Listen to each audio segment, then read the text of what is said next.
Dear guests, welcome to the Edelstam Foundation Prize Ceremony. Today we honor this year's laureate. Ministers, Excellencies, ladies and gentlemen, will soon tell you about the courageous acts of Dawit Isaak.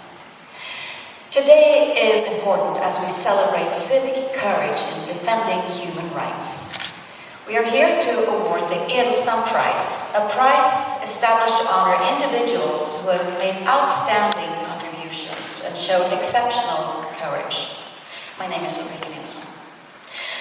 The World Press Freedom Index has placed Eritrea at the bottom of 180 countries for more than a decade.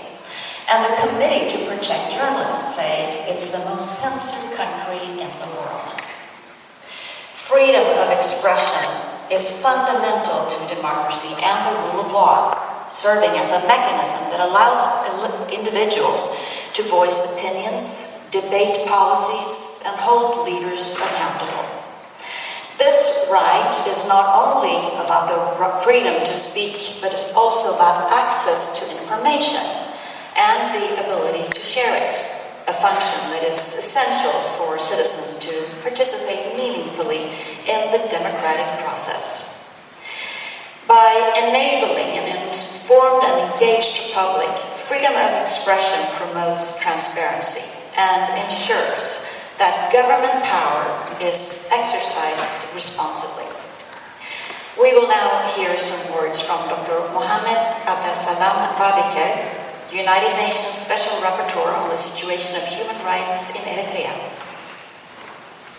Ladies and gentlemen, distinguished guests, it is a great honor to stand before you today as we commemorate an extraordinary individual, journalist and a symbol of unwavering courage, Dawit Isaak.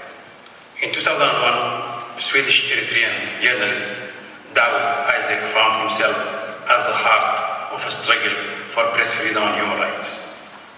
As the co-founder of the independent newspaper, Mestyat he was a voice for truth in a nation where dissent is systematically repressed. Dawit Isaak and his colleagues are considered to be the world's longest detained journalists. For 23 years, Mr. Isaak has been held incommunicado, without trial, charges or access to family or legal counsel. He has been subjected to cruel and inhumane treatment, arbitrary detention, and isolation.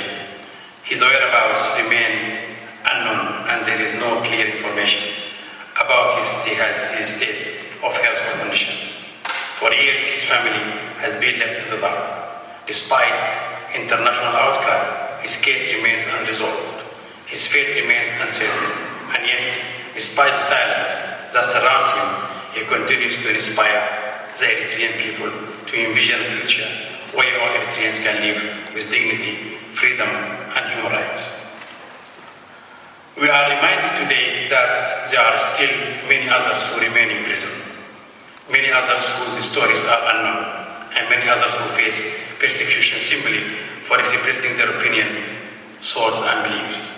Today, as he is awarded the Edelstam Prize, we are not only honoring a man, but also reaffirming our commitment to the principles he represents, the fight for freedom of expression and press freedom, the defense of human rights, and the courage to speak truth to power.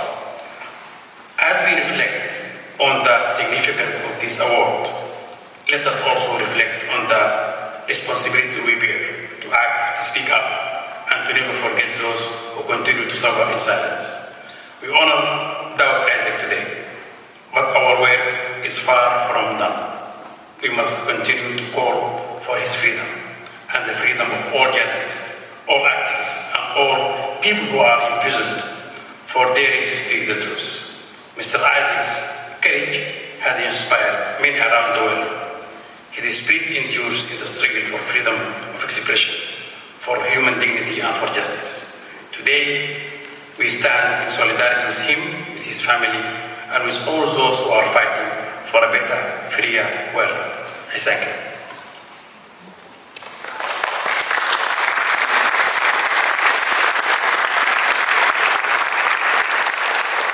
Protecting journalists is crucial in order to guarantee democracy.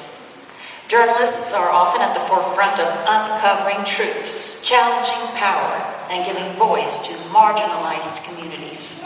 However, many journalists face intimidation and legal persecution, even violence, especially in regions where press freedom is restricted.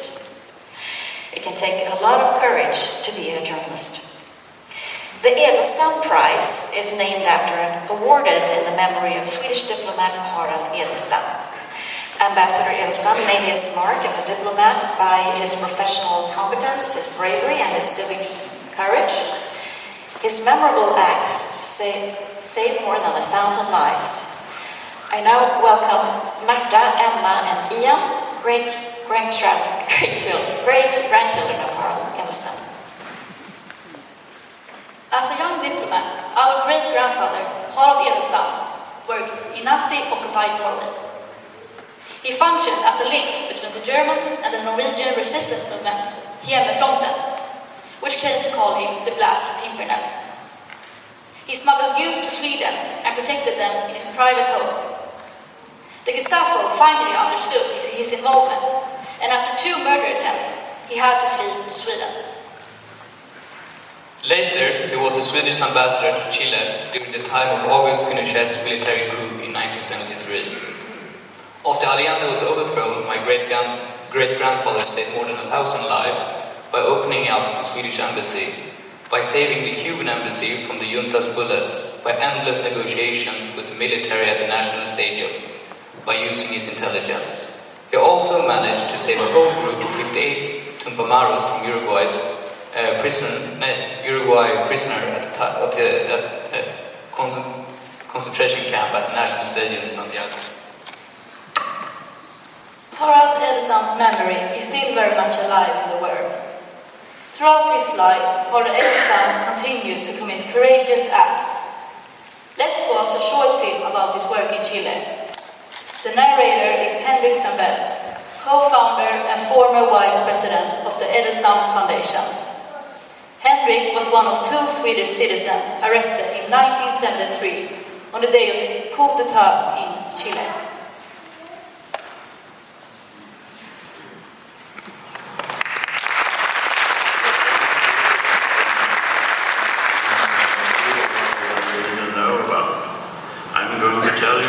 Swedish ambassador Harald Edelstam. In 1973, he was a Swedish ambassador in Chile. Chile was, similar to other former colonies, still struggling with both economical and political problems and injustice. Since 1970, the country had a coalition government with a social democratic policy, with Salvador Allende as president. Allende had launched a reform program disliked by the previous rulers and by US administration. Protest and sabotage was every day more and more common, which created big problems in transport of food and goods. Together with sky-high inflation, this created instability in the country. Under General Augusto Pinochet's command, the military and the police joined together, taking over power in the country. On the 11th of September 1973, the presidential palace in Santiago was bombed. I was there. I saw it all happen. We literally saw democracy being crushed right before our eyes.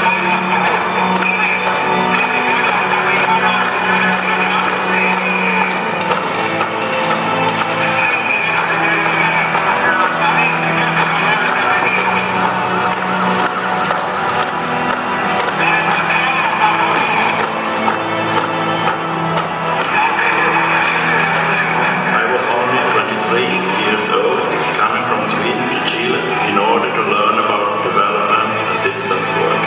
Suddenly I found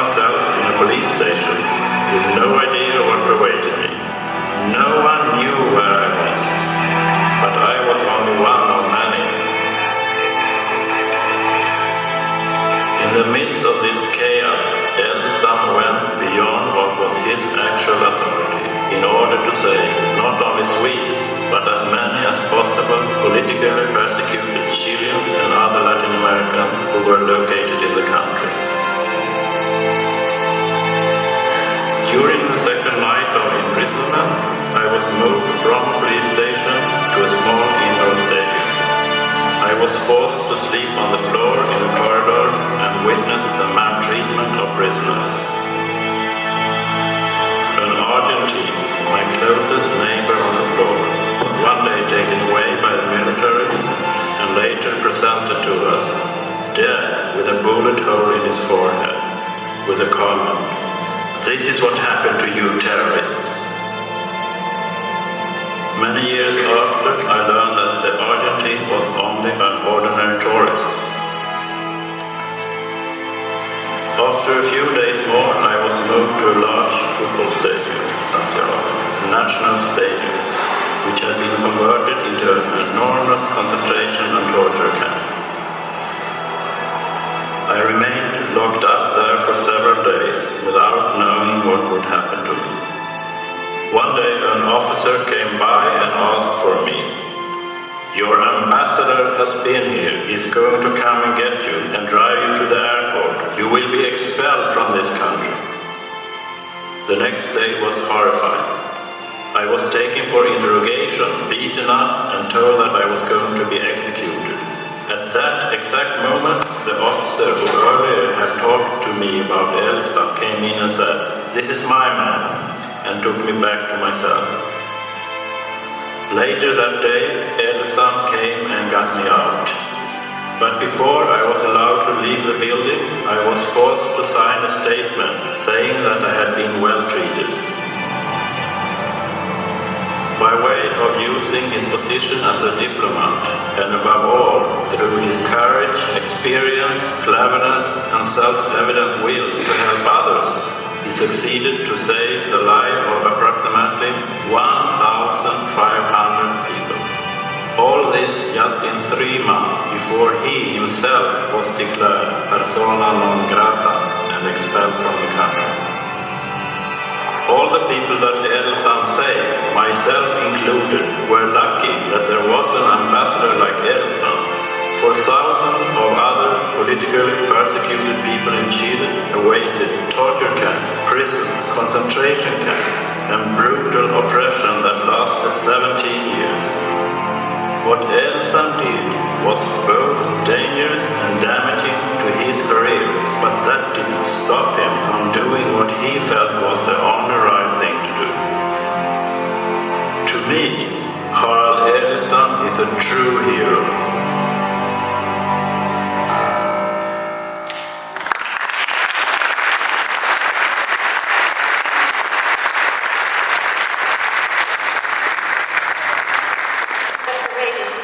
Of Ambassador Edelstam are inspiring.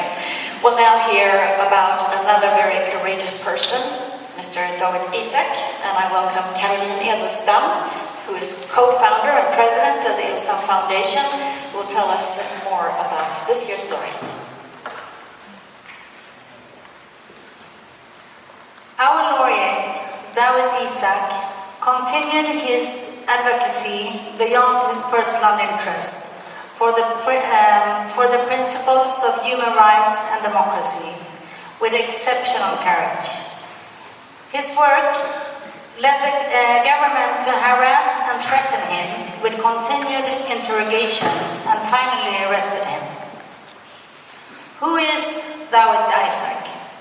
Besides being the world's longest unlawfully detained journalist, together with his colleagues, held incommunicado with charge or access to legal counsel for more than 23 years.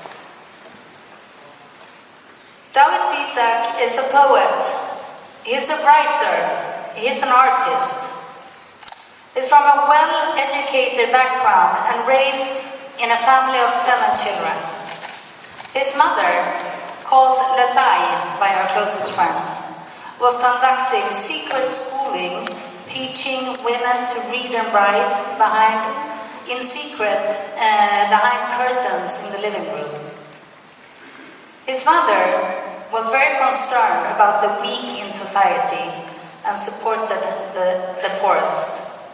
But she was also very interested in poetry, which later became a great inspiration to Dawit. He also comes from a family of entrepreneurship.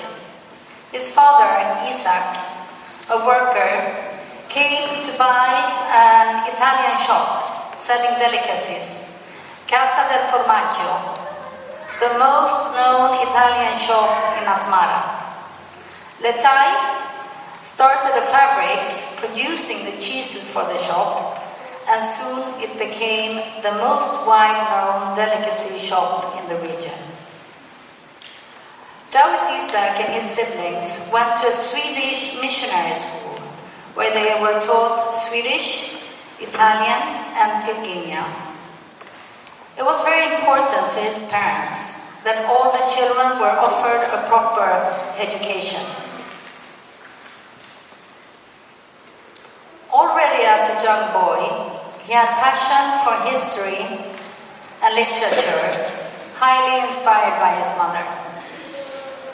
And already in high school, he wrote a play about censorship that was banned, stopped by the headmaster, as it was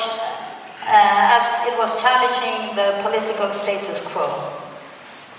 The family's children all had to be sent abroad during the 80s.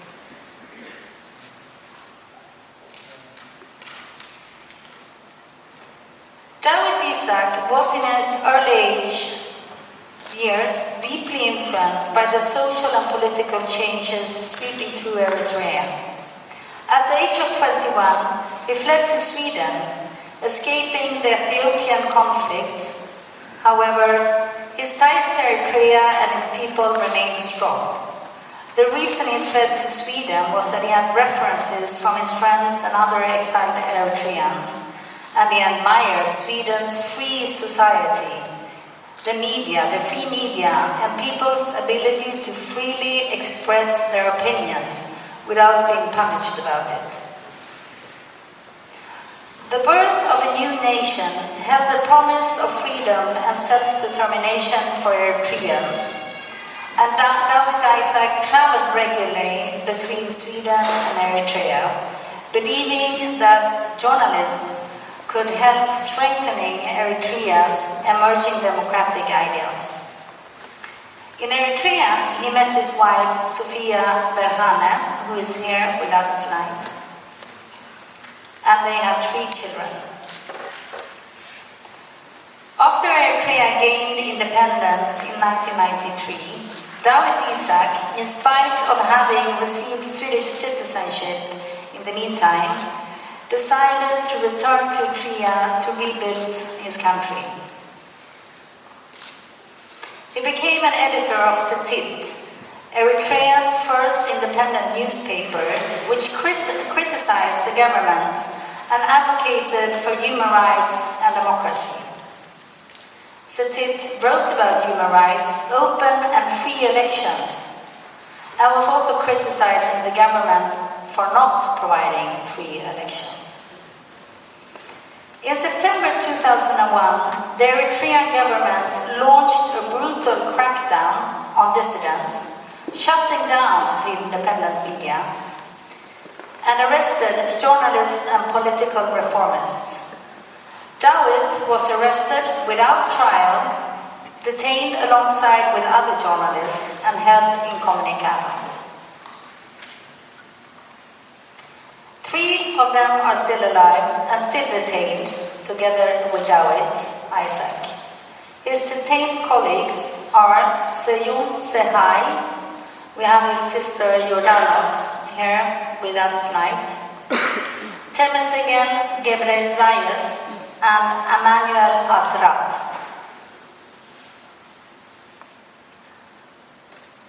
Dawit Isaak turned 60 years 2 weeks ago.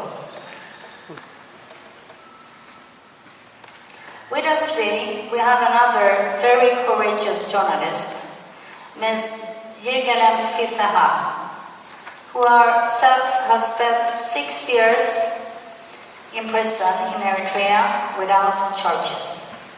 She will now tell us a little bit about how it is to be in prison in Eritrea.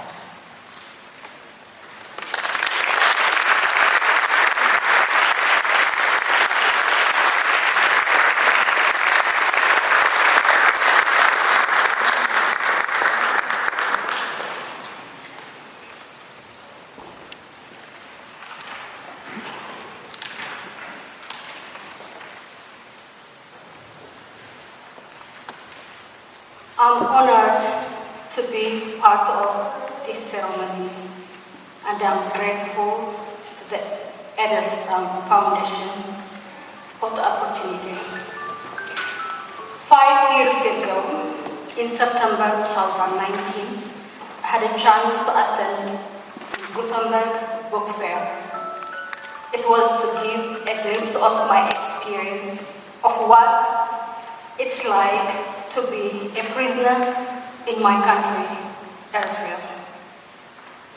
In the venue, I joined panels to address Dawit's current situation and viewed portraits of him and his colleagues who are held incommunicado since 2001. Then moved to an installation that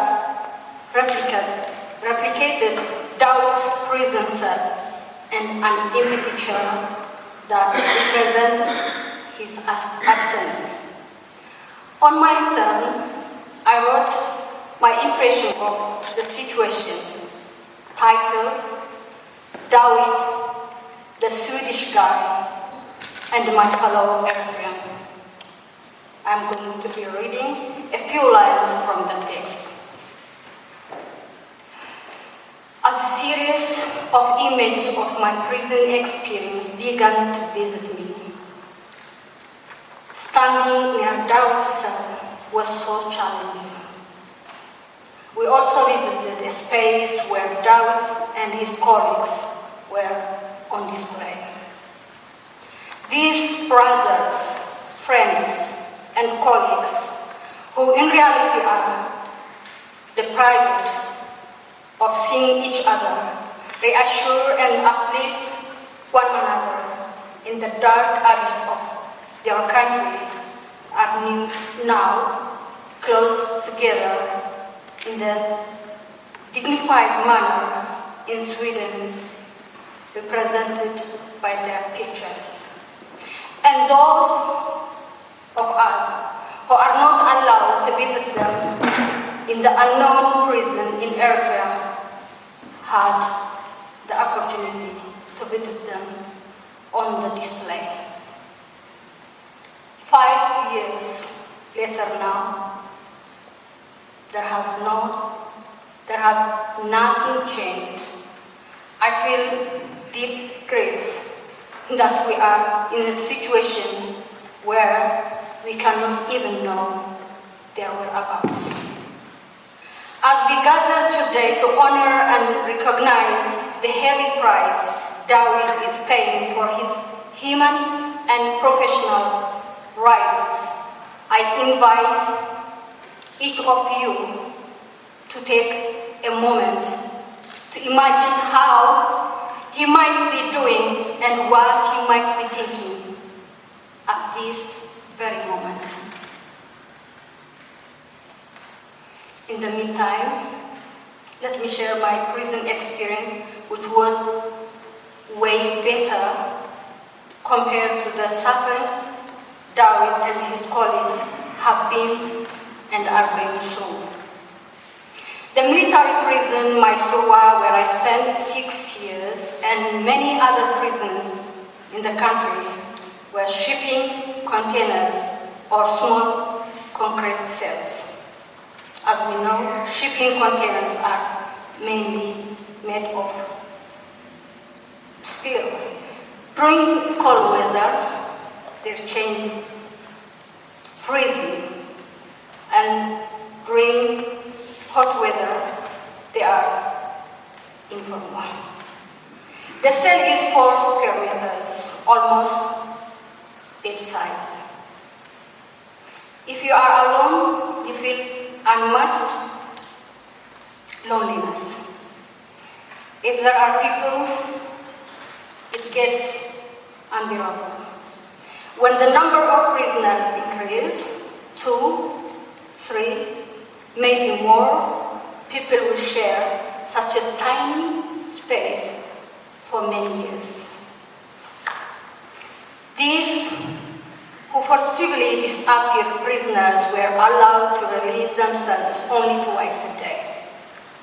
Otherwise, they are forced to do it inside the cell. So, the cell is used as a dining room, living room, and toilet.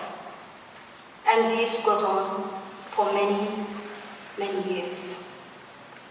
Prisoners are not allowed to read or to write, and they do not get proper health facilities. The food provided is inappropriate and innutritious. Around every 2 weeks, there is an extensive search to confiscate everything we are not allowed to have, like pens, books, papers, sewing needles, and sanitary pads.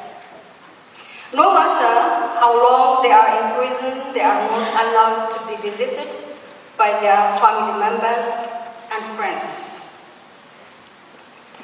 They are even not allowed to know what is happening outside their cells. As torture and brutal interrogations are routine practices, you will either be subjected to torture or forced to hear the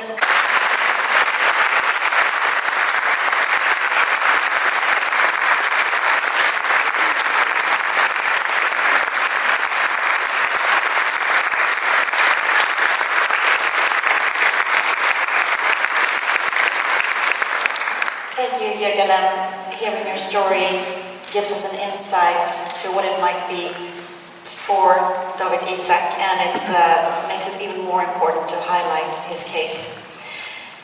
This year, the biannual Edelstam Prize is awarded for the 6th time. The foundation celebrates its 15th anniversary, 15 years of service to human rights. Having the courage to take risks, maybe putting your own life on the line to help persecuted people is rare. In extreme situations of human suffering, those who are willing to do so save lives, while they elevate the essential value of human dignity for us all. It's important to encourage people around the world who stand up against violence and persecution, who dare to work for justice, who have the courage to make perpetrators accountable for their violations.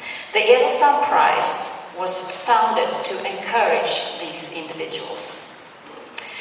Now I would like to welcome Lise Berg, who is Vice President of the Edelstam Foundation and Chair of the Nomination Committee. Thank you.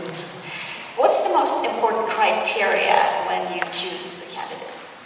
So, according to the Harald Edelstam Foundation's bylaws, the laureate of the Edelstam Prize is either an individual or a person who represents the government or national or international organization, and who has acted in Harald Edelstam's spirit in a country or countries where crimes against human rights have been committed by a government or other strong power. And it is a person who in actions have met all or many of the following criteria, namely has shown a significant ability to quickly analyze a complex situation, has been creative and unconventional, and above all, I would say, whose actions have demonstrated great civic courage in defending the human rights and often not allowing oneself to be stopped by formal obstacles or threats. And can you tell us more about the nomination process? Yes, first of all, it is an open nomination process, which means that anyone can nominate. We have a nomination committee of 6 members, including myself, and the nomination committee decides unanimously from the nominees on a short list to the jury, and then the jury selects the laureate. Thank you so much, Lisa. It's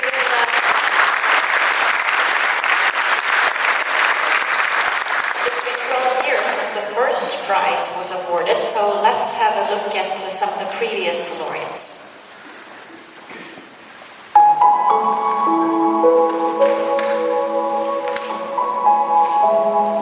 In 2012, Mrs. Bahareh Hedayat from Iran received the first Edelstam Prize. She had been charged with propaganda against the regime after speaking to the foreign press, participating in public gatherings, and organizing protests for equal rights. She was sentenced to 10 years in Tehran's Evin prison, notorious for housing political prisoners.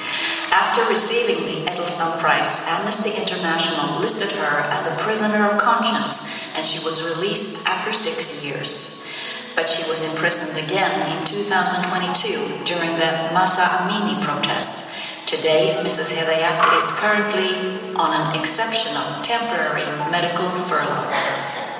In 2014, the prize was awarded to Mr. Benjamin Manuel Geronimo from Guatemala for his tireless work collecting testimonies from victims of massacres in Guatemala, where 256 people were brutally murdered. By organizing the victims, he made it possible to bring the dictator Efraín Ríos Montt to justice. It was the first time in history that a former head of state had been made accountable in his own country for the crime of genocide. In 2016, Judge Juan Guzman Tapia of Santiago was awarded the Edelstam Prize. Judge Juan Guzman was the first judge appointed in Chile to investigate the complaints filed against dictator Augusto Pinochet. He indicted and convicted a large number of members of the armed forces. Despite many threats against him and his family, Judge Guzman opened an important path of justice in Chile. In 2018, Mrs. Li Wenzu from People's Republic of China was awarded the Edelstam Prize. She is the wife of the Chinese human rights lawyer Wang Guizhang, who has defended activists, victims of land seizures, and religious minorities. In 2015, he disappeared during the 709 crackdown, a police sweep targeting courtroom critics of the communist authorities. She was instrumental in campaigning for the release of hundreds of lawyers and activists detained due to the crackdown. Her contributions led to shedding light on the situation for human rights lawyers in China. Her husband is now released from prison, however, they live under surveillance still. In 2020, the Edelstam Prize was awarded to Mrs. Osvalda Marcelino Alves Pereira from the Amazon rainforest territory in Brazil for continuously reporting illegal logging of the forest in the Areira region to federal authorities. Criminal logging networks deploy men to protect their illegal activities and intimidate, threaten, and kill those who obstruct their activities, which are causing deforestation and destruction of the Amazon rainforest. In spite of repeated threats against her, Mrs. Alves Pereira continues to report the abuses to state and federal authorities. In 2022, the prize was awarded to Ms. Norma Esther Andrade from Ciudad Juarez, Mexico, who had dedicated her life to fighting for the justice of women after her 17-year-old daughter was kidnapped and brutally murdered in 2001. Since then, Norma has tirelessly defended women's rights, despite numerous death threats. She also played an instrumental role in the recognition of femicide, a new category of crime in the Mexican Criminal Code. Her daughter's case will now finally be brought up before the Inter-American Court of Human Rights.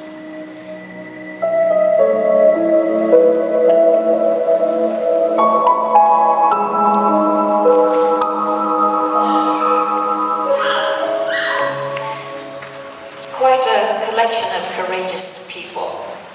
We will now hear some music. It's the Jon Erik Elevys Kammarkör or Chamber Choir, and they will sing Earth.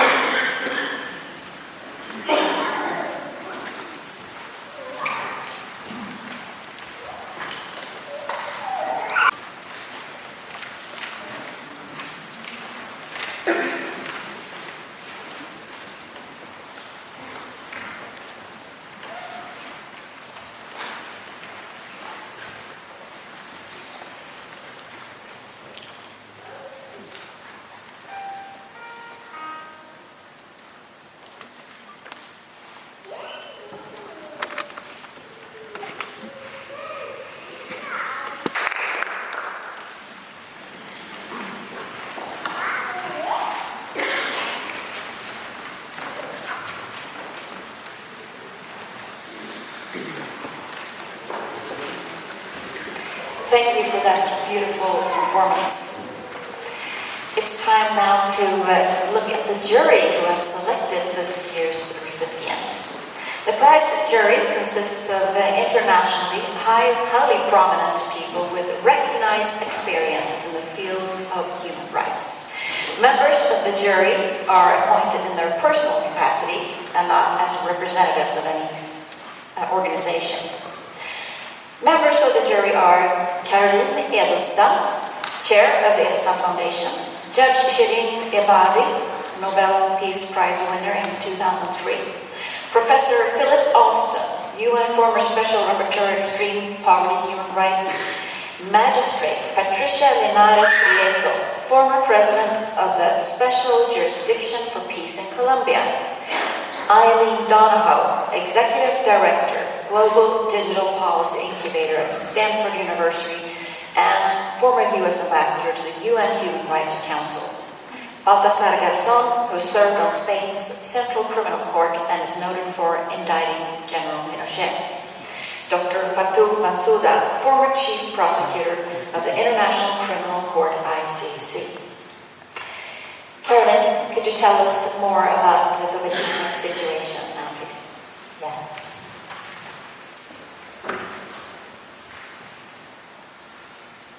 Can you imagine being in prison for 23 years?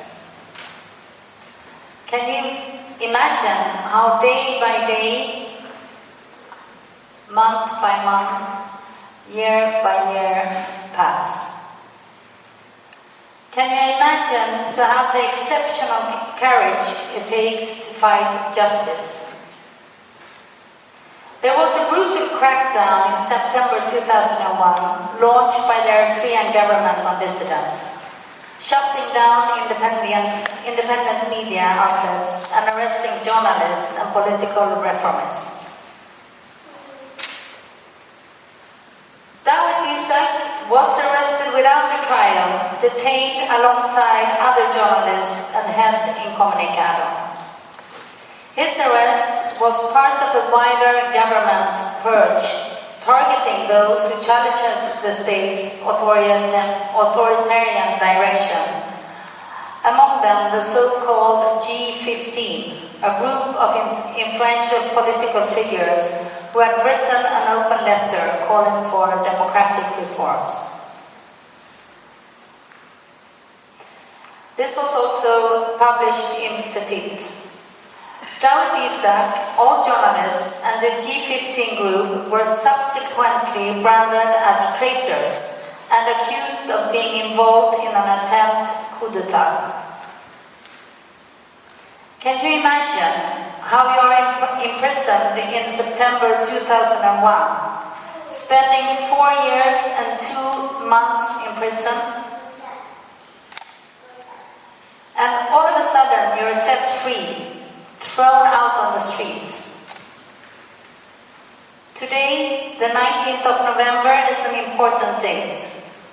On the 19th of November in 2005, Dawit was released in order to visit a doctor. Can you imagine how you call your family in Sweden, telling them that you are free? Can you imagine the relief of finally being free? Can you imagine the trust you put in your government? to bring you safely home to your family. To the country you have received a citizenship from, the country you so highly admire for its great freedom of expression and for being one of the greatest democracies in the world.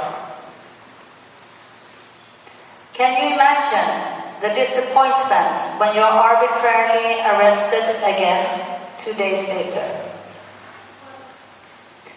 Can you imagine how your soul is being thrown into pieces? How your beliefs vaporize? How everything you ever fighted for, stood up for, advocated for, turns out to be worth nothing. Really nothing but a big black hole in your soul. Minute by minute, day by day, year by year, for 23 years and 2 months.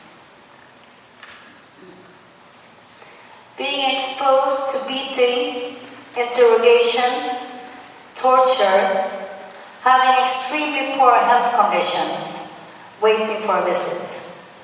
A family member, a lawyer, a Swedish consular authority, a visit from anyone, just anyone. Waiting for a trial, waiting to know what you're accused of. Did we forget about him? No. Did we stop talking about him? No. Did we really do everything to set Dawit Isaak free? No. Because he is not free. And he is not here with us today to receive his well-deserved prize for exceptional courage and in standing up for freedom of expression, one believes, and in the defense of human rights. Let's have a look at a report from news channel France 24 from the last week. Dawit Isaak has been in prison for the past 23 years in Eritrea, without trial, without charge, and with no word from the government about his whereabouts or his health. Isaak set up Eritrea's first independent newspaper, and in 2001 he was arrested after publishing articles calling for democratic freedoms. The current government, led by President Edelstam, has been in power since the country gained independence in 1993. Under his authoritarian grip, all political opposition has been crushed and any dissent is harshly punished. Now, in recognition of Isaac's courage in the face of this injustice, he's been awarded the Edelstam Prize, one of Sweden's highest honours for human rights. Earlier today, I called Eritrea's Minister of Information, Mestyat Betna, to get a reaction.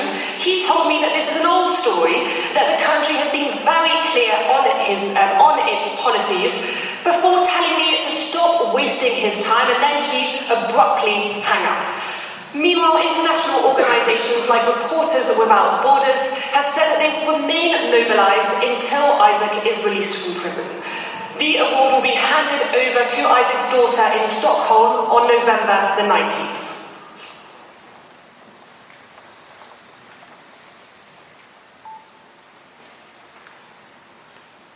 This is just one example of the great global media attention we have seen the past days.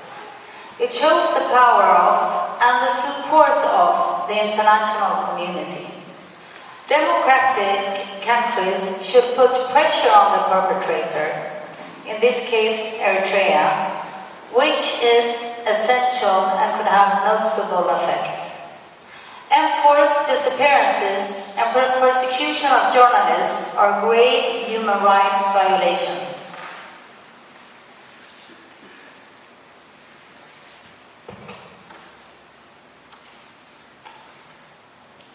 Journalists play a crucial role in scrutinizing their government. The civil society plays one single role: to scrutinize the power in the country.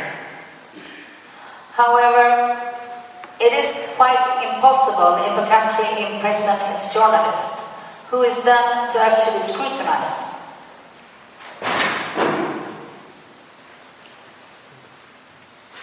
The international community has to intervene when a country cannot guarantee the safety of their own citizens, when the country itself is its perpetrator.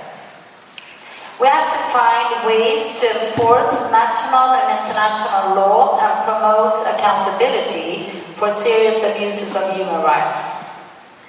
Where violations have occurred, states must be held accountable. The international community has a responsibility for establishing justice, ensuring the protection of victims, and upholding the principle that no one is above the law.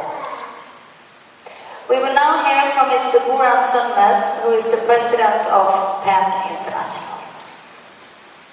Dear friends, for 23 years, PEN International has campaigned, together with other human rights organizations, and kept our hope alive that Eritrean authorities would fulfill their international human rights obligations and free our friend and colleague, Dawit Isaak, from unlawful imprisonment.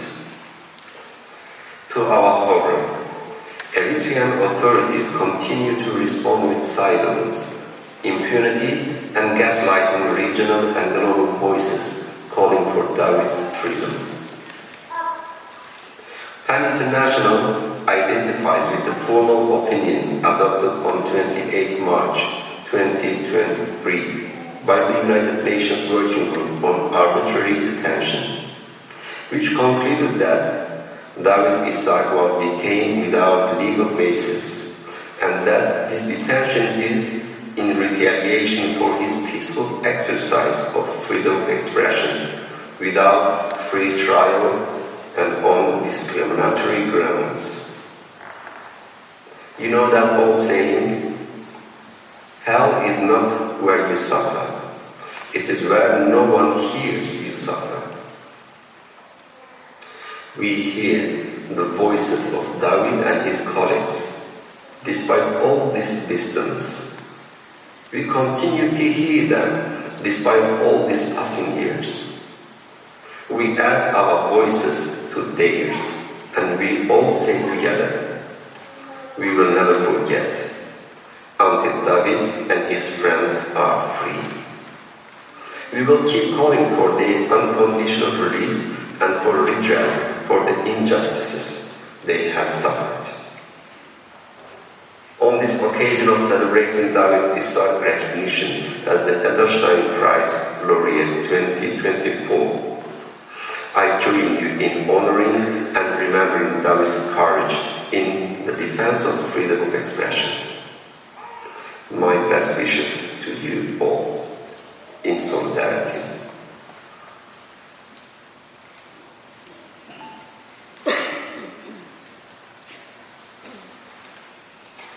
According to Article 2 of the 1966 International Covenant of Civil and Political Rights, the Global Constitution of Human Rights establishes that the states, regarding the fundamental rights of every human being, have two fundamental duties. It is the duty to respect, and it is the duty to ensure. These rights include freedom, freedom of speech and information, and of course, all of the rights inherent for a fair trial and due process of law. Eritrea is failing the duty to respect, and Sweden is not complying enough with the duty to ensure. Sweden cannot end the arbitrary detention of Dawit Isaak, but it can do more than silent diplomacy, which has proven useless after more than 23 years of Dawit Isaak's imprisonment. Could the European Union and the European Parliament put pressure on the African Union? Could financial sanctions be introduced? Could Sweden's chief prosecutor investigate President Isaias Afwerki and members of his government? Could Sweden bring the case to the African Commission on Human and People's Rights? Could Sweden bring the case to the European Parliament and the European Union? Has Sweden brought it to the United Nations, to the Human Rights Committee, to the Human Rights Council, or the High Commissioner for Human Rights? Organizations have filed complaints to the Swedish Prosecution Authority, the highest court of Eritrea, and the African Commission of Human and People's Rights.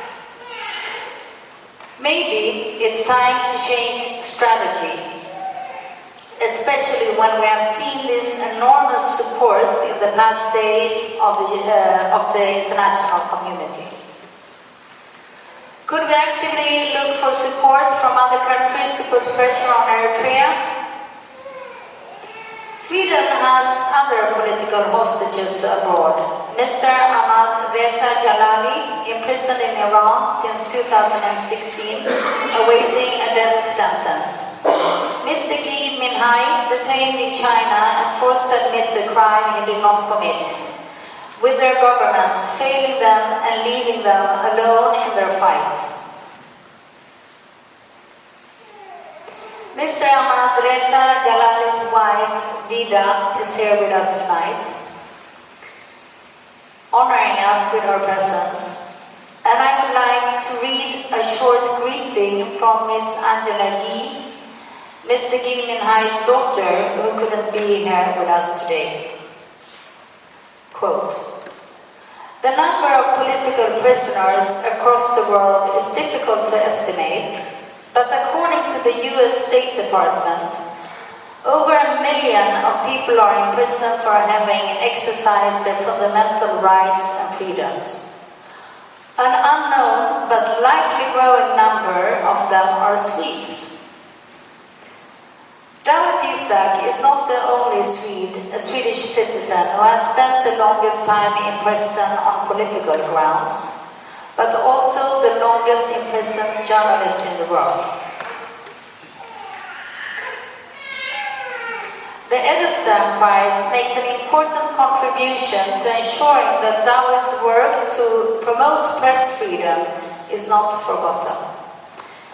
But it also sheds a comfortable light on Sweden's continuous failure to secure his release, despite undeniable having the tools to put pressure on Eritrea. And in other, more recent cases of Swedish political prisoners held abroad, Sweden has repeated the same mistakes that it made in its handling of Dawit Isaak. And yet, business as usual and continues with Eritrea, as well as with other states that have arbitrarily detained our citizens, as if they didn't exist, which is, of course, precisely what the authoritarian regimes want. End of quote. No, it's not end of quote, sorry. So, tonight let us honor Dawit Isaak's courage, brilliance, and creative talents.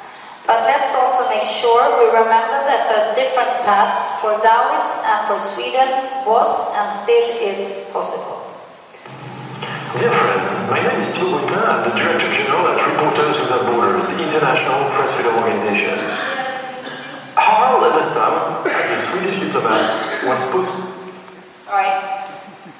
So, one of the efforts made in recent year was a complaint signed by the Swedish legal team, Reporters Without Borders, Robert Kennedy Center, who filed a complaint to the Swedish Prosecution Authority regarding crimes against humanity, and finally ended up with the Swedish Prosecutor General, who decided not to open an investigation, as Eritrea was not expected to cooperate. We will now hear from Mr. Thibaut Brutin, who is the Director General of Reporters Without Borders. Dear friends, my name is Thibaut Brutin. I'm the Director General at Reporters Without Borders, the international press freedom organization. Harald Edelstam, as a Swedish diplomat, was posted in occupied countries, in repressive regime, and he knew what a closed society was, and how much freedom fighters or freedom activists needed support. 25 years after Harald Edelstam's death, the prize is awarded to Dawit Isaak. This Swedish Eritrean journalist is one of our heroes of information. After coming back to Eritrea, he decided to open a news magazine, Sentence, and it became a landmark in the history of the press in Eritrea. He has been jailed since 2001 and held incommunicado. We don't know where he is, we don't know if he's been tried or if he has been charged with anything. The government remains silent about his whereabouts, and that is a shame. Dawit Isaak would be 60 today, 60 years old. 23 years of his life have been spent in jail. So we are championing his release. We are advocating for Dawit Isaak to come back to his family, because he is one of the voices of independent journalism in Eritrea. About 500 journalists are currently jailed across the world. 50 are held hostage, and some 85 have disappeared. So it's about Dawit Isaak, it's about journalism and what it means for society, but it's also about our right to know. So thank you for awarding this very important prize to pay tribute to the courage of Dawit Isaak.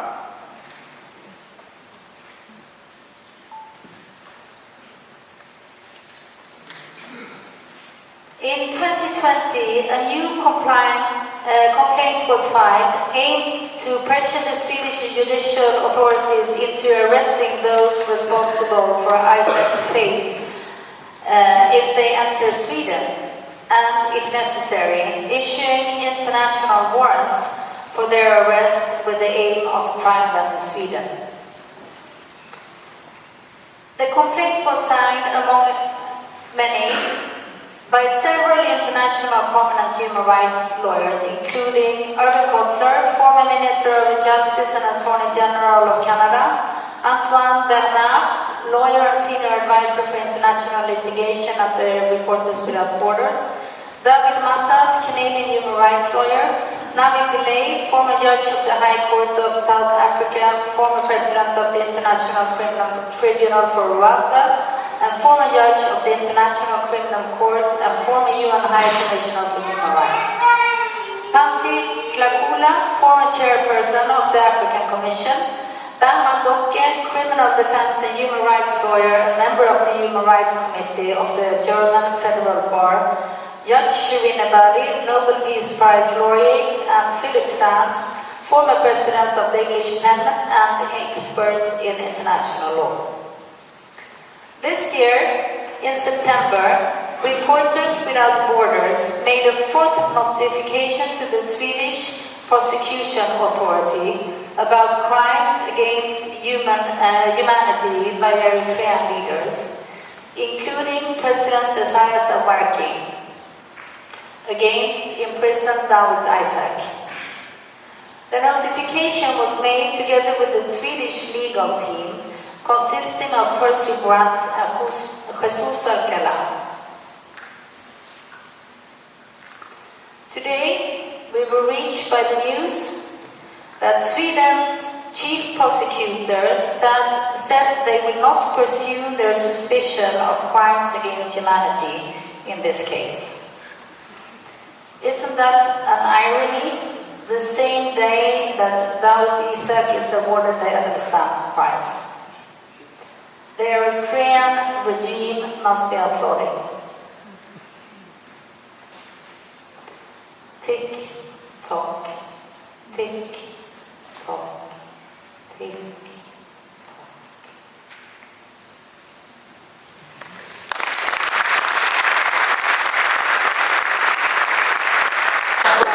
Two of the co-signers of the complaint, and we'll start with Judge Shirin Ebadi, who's a member of the Edelstam Prize jury. تبریک میگم به داویت ایساک روزنامه‌نگار ادیسته سعودی که برنده جایزه پر افتخار شده. او کسی است که به خاطر نقض حقوق بشر در اریتره سالها در زندانه. خبرنگاران وسیله جز زبان و بیان خودشون برای مبارزه با دیکتاتورها ندارند و به همین دلیل غالبا در معرض خطر هستند. حمایت از خبرنگاران وظیفه انسانی است. ایساک و سایر زندانیان سیاسی و عقیدتی در اریتره را آزاد کنید. And we'll also hear from Dr. Philip Sands, human rights lawyer and expert in international law, who signed the complaint as well. Hello, this is Philip Sands calling in from London on this wonderful occasion to celebrate Dawit Isaak. And it's a message for you, Dawit, that you are not forgotten, that your contribution is recognised and understood and known over the world, that we are there with you and that you are not forgotten, far from it. Your contribution to freedom of expression, to the idea that ideas are to be disseminated and sent locally, nationally and globally is there forever. And as the days pass and turn into months and into years and even decades, we just want you to know that you are in our hearts, you are in our minds, the principles you fight for and have fought for will prevail, that life is a long game, that justice is a long game, and that the struggle goes on. This award is of huge significance because it is located in Sweden, because of who those individuals associated with our represent, and because of what you do. This is a way of signaling that Dawit Isaak's values and principles prevail, are understood, are appreciated, and are fought for. Thank you, Edelstam Foundation, for bestowing this award. Thank you, Dawit Isaak, for what you have done, for what you are doing, and warm wishes to the whole family and to all friends of wonderful, valuable Dawit Isaak.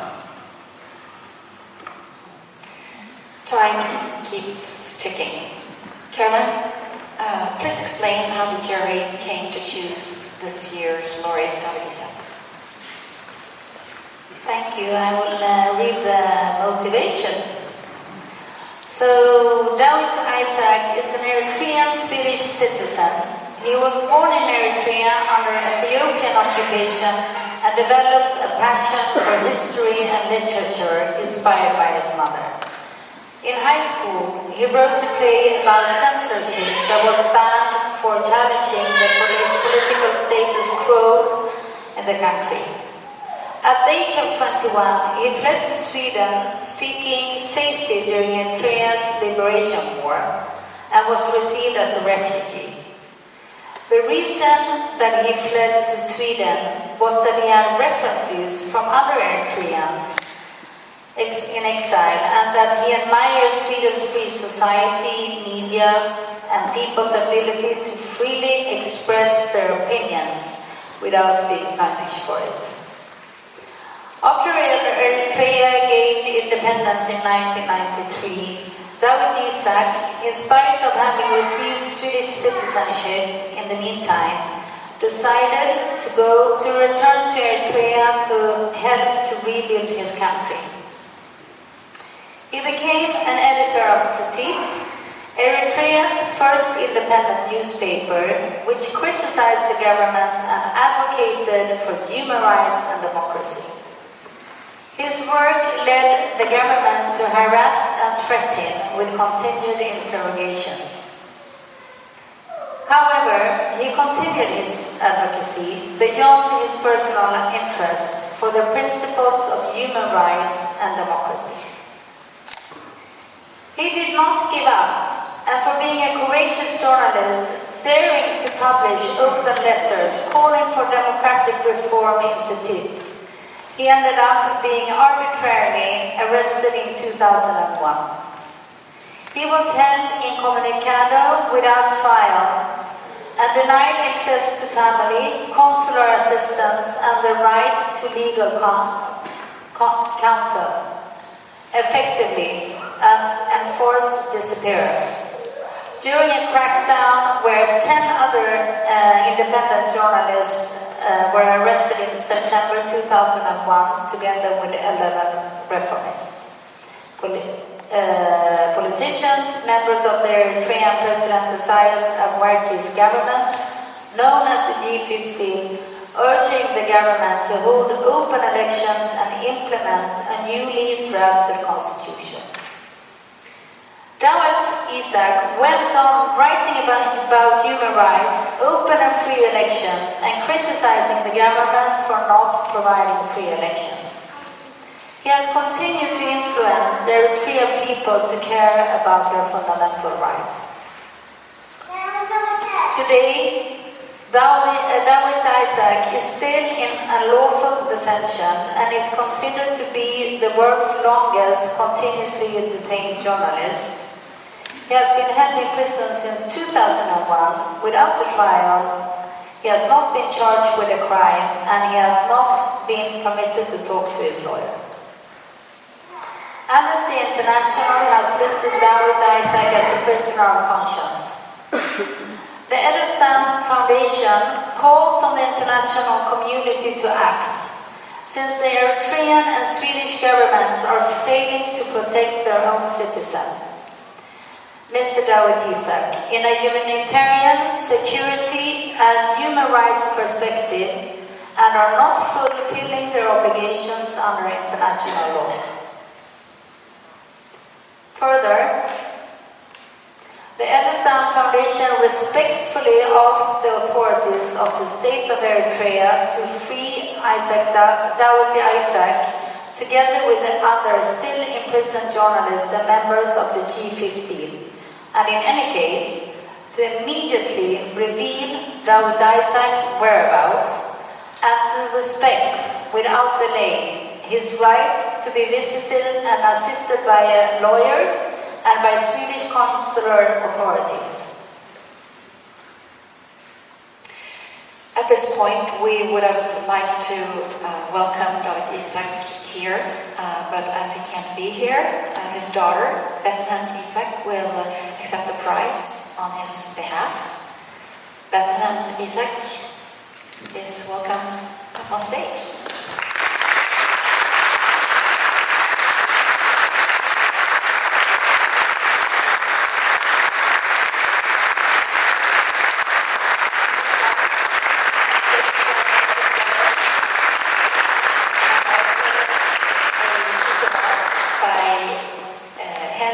A Swedish contemporary artist. Would you like to say something? Maybe I should just hand over the prize first.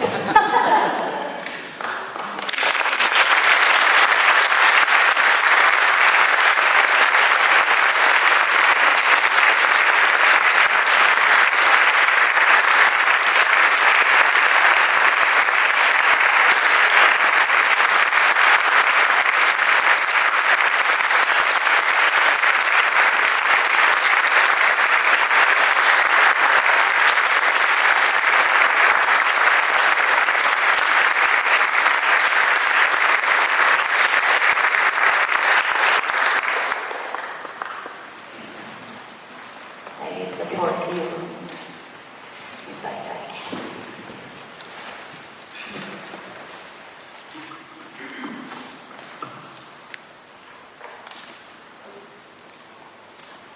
Distinguished guests of the Edelstam Foundation and the international communities, ladies and gentlemen, brothers and sisters, Nuhullu Eritrea. In a different world, I wouldn't be here, and neither would you. But here we are. Up until I was 7 years old, me and my family lived a normal middle-class life in Asmara. the capital of my first home. One day, this would drastically change. On an early Sunday morning in September 2001, 2 civilian men came to our house.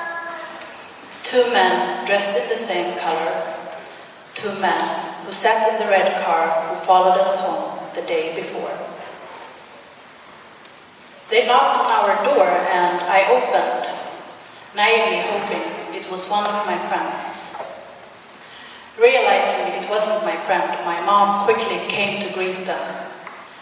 They asked for an Isaac, and as normal Eritrean custom, my mom invited them into our home.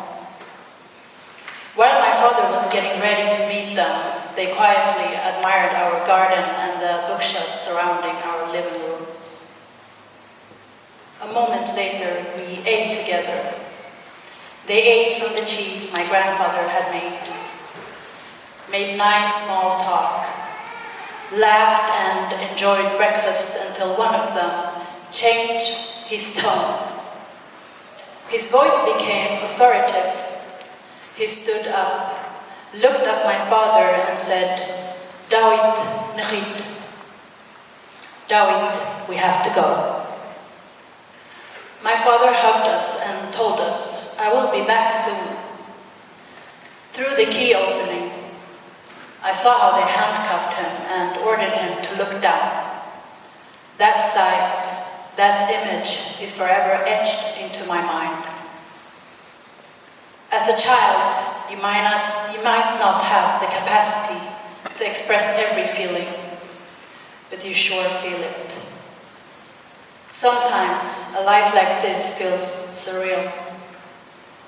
As someone once told me, this only happens in movies.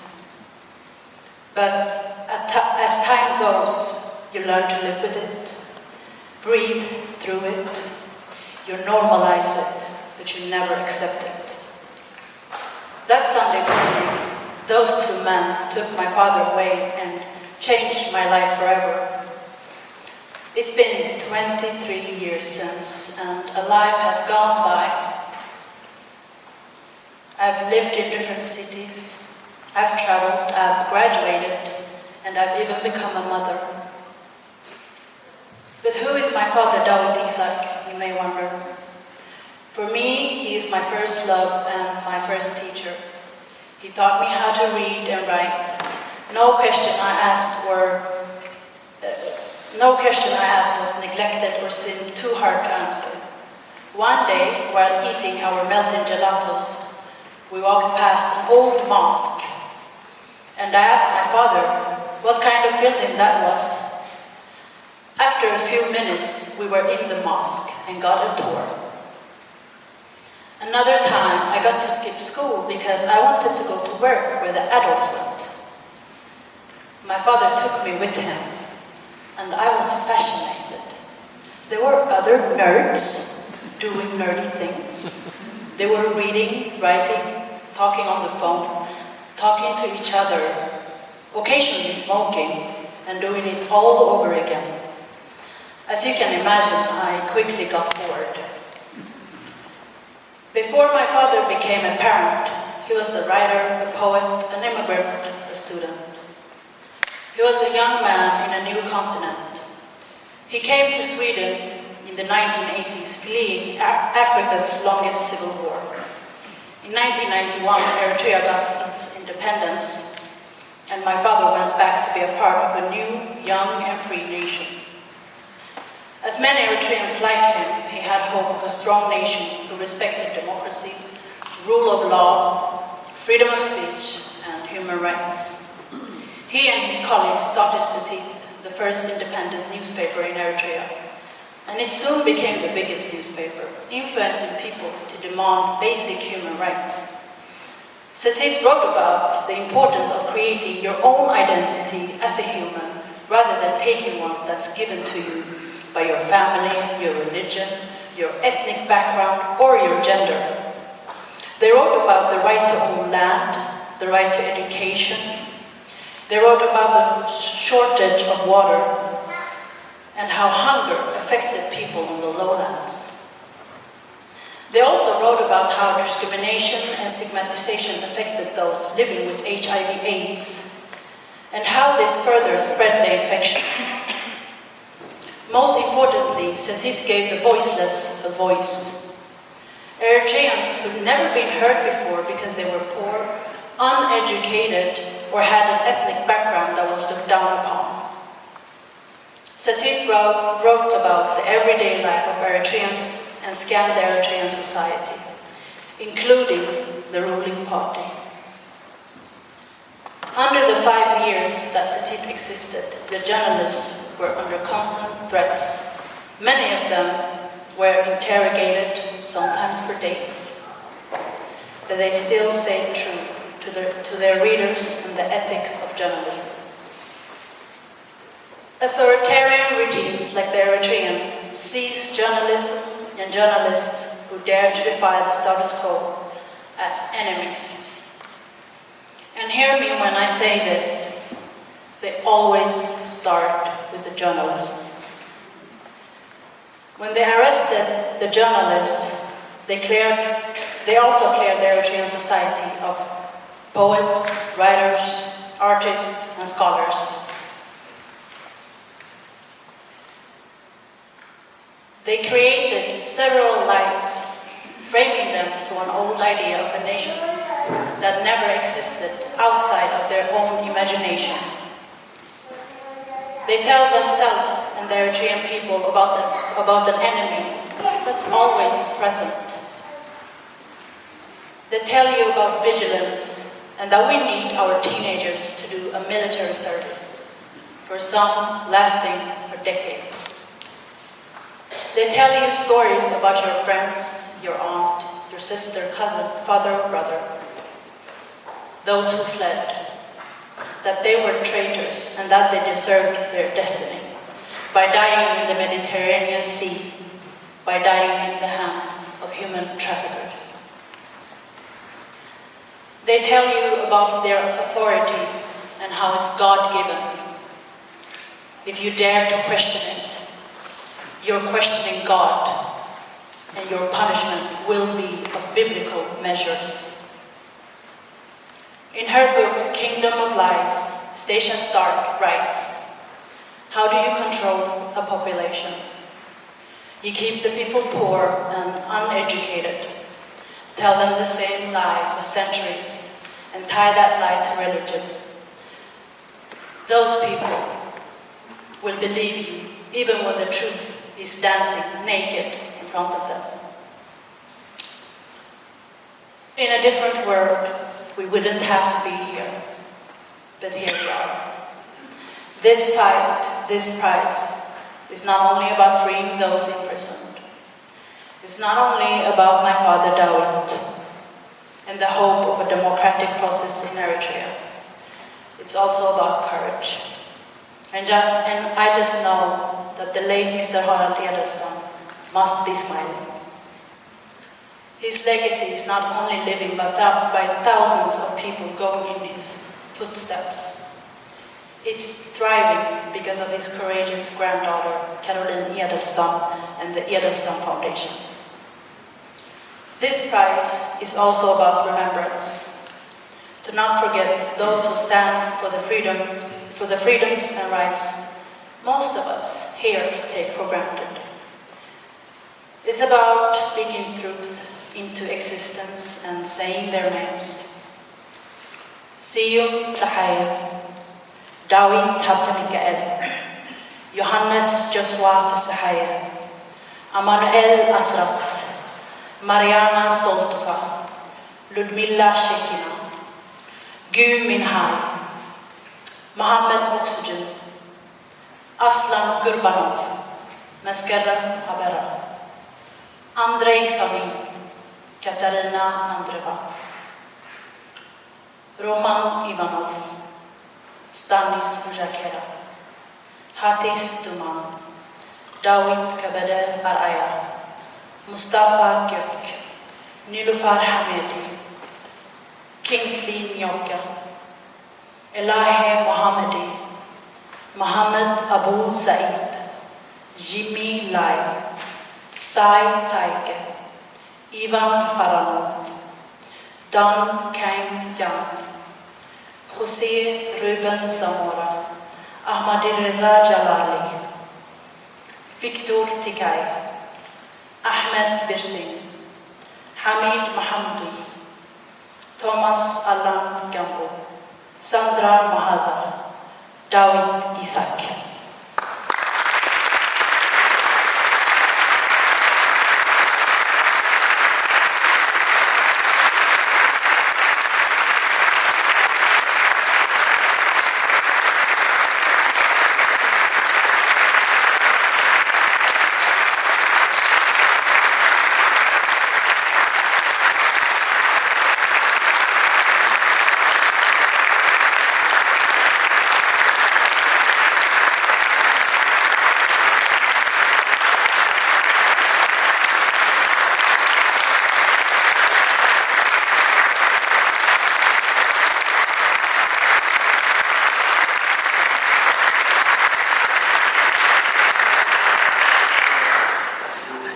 Thank you very much, Ms. Isaak. Your father's fight for human rights, democracy, and freedom of expression is very important for journalists around the world. I would also like to thank you for coming here today, Bethlehem, to receive the prize on behalf of your courageous father. Thank you to all relatives being here. But I also want to thank you for your brave and tireless work. I mean, the whole family. We have Mr. Isaak here as well with us tonight to work to change the situation. It's a great honor to have so courageous people in this very same room.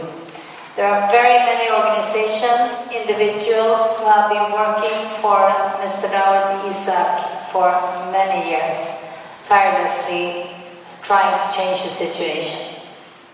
And I think it's very strengthening in having many of those persons in this room tonight as well. We would also like to thank all the fantastic people who voluntarily and tirelessly help and work for the cause of the foundation. Thank you. And we would also like to thank all of you for supporting our work in supporting others. We are grateful for this. It's needed. I would like to thank some of our partners, Eventum, Carbonet AB, Selhall, Sennerstål och Partners. And I would like to thank Mr. Henry Unger for contributing with the piece of art for this evening. And finally, I would like to thank you all for being here tonight with us on this important day. Before I leave, I would like to share a little story with you. I know that Bethlehem's grandmother, Letai, the mother of Dawit Isaak, told her a little anecdote after Dawit was imprisoned, which I would like to share with you all tonight. She had met a woman who told her, "Your son is a light and will be surrounded by many, many other lights. Therefore, we will after the ceremony all together go down in the garden to light a candle and demand for his immediate release." We will now welcome the wonderful choir, Jon Eriks Edelstam Kammarkör. Thank you so much for being here tonight, and they will sing the Swedish song Nu kommer kvällen.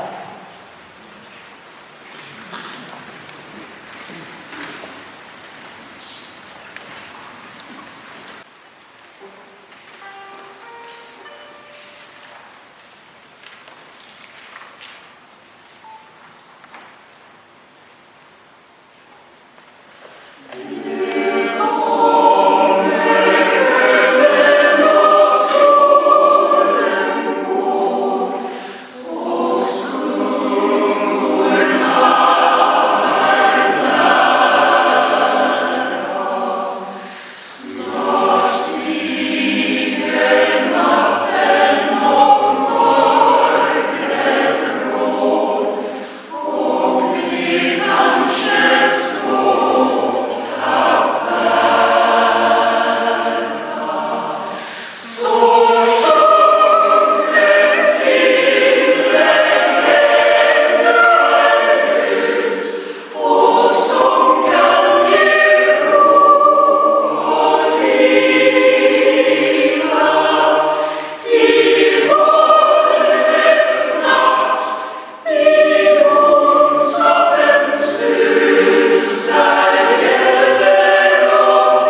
ceremony, I would like to remind you of a public conversation that will take place tomorrow at Akademia Museum.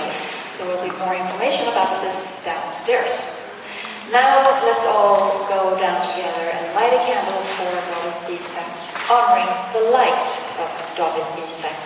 Thank you for this evening.